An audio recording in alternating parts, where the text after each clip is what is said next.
Okay, let's go back to our PyCharm. Earlier on, we have our main.py filled with the codes that we have created just now. I have deleted away, so you can start fresh, or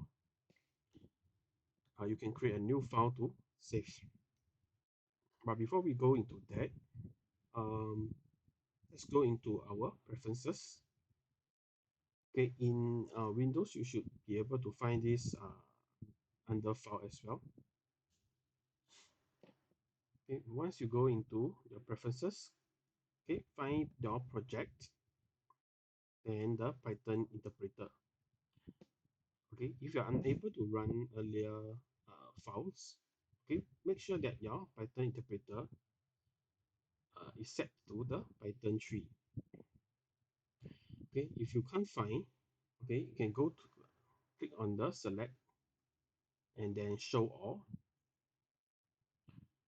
Okay, and if you can't find one that is usable, okay, click on the plus button to add. Okay, you may want to add in a new environment. Okay, and just leave all as it is. If yours is 3, okay,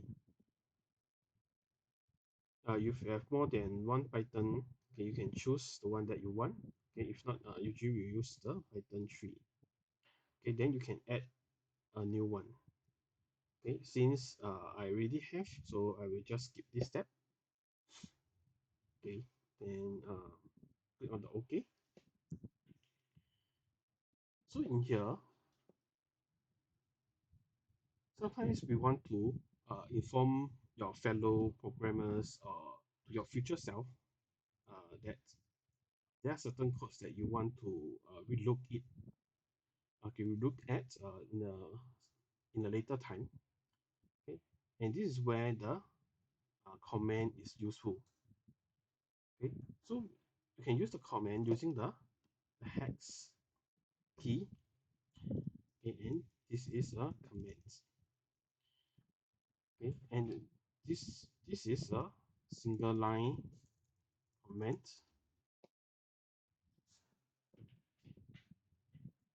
Okay, however, sometimes you want to write more than just one line. Okay, and it's sometimes not feasible to write so many hex.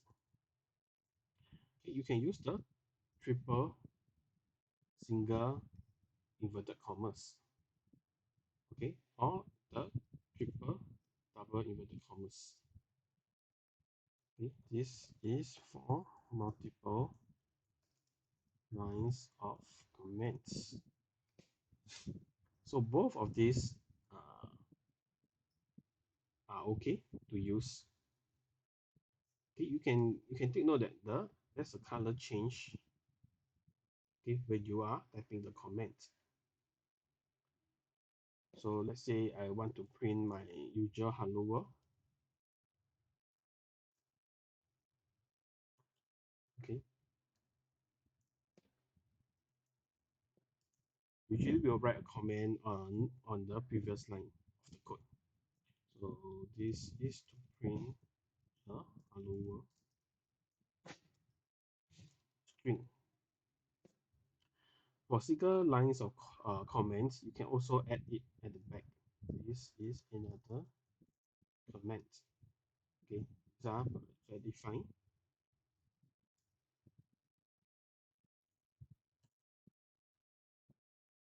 Okay, but for multiple lines, usually it will take up the entire space here, so you can write it behind.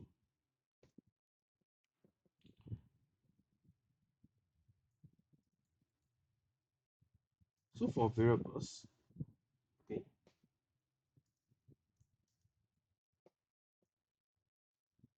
you can create a variable just by typing a variable name.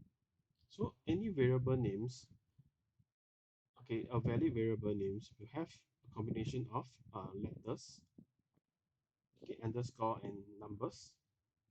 Okay, you can also just be all letters or any combination of this. Okay, and usually we will assign it with a value immediately. So let's say I have a value of 123 integer.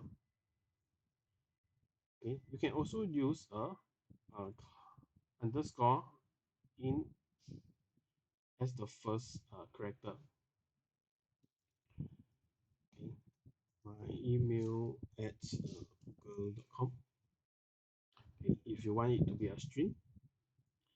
Okay, however, you can't use the first character a integer as the first character.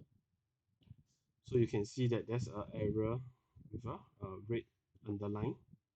Okay, it telling you that this is not valid code.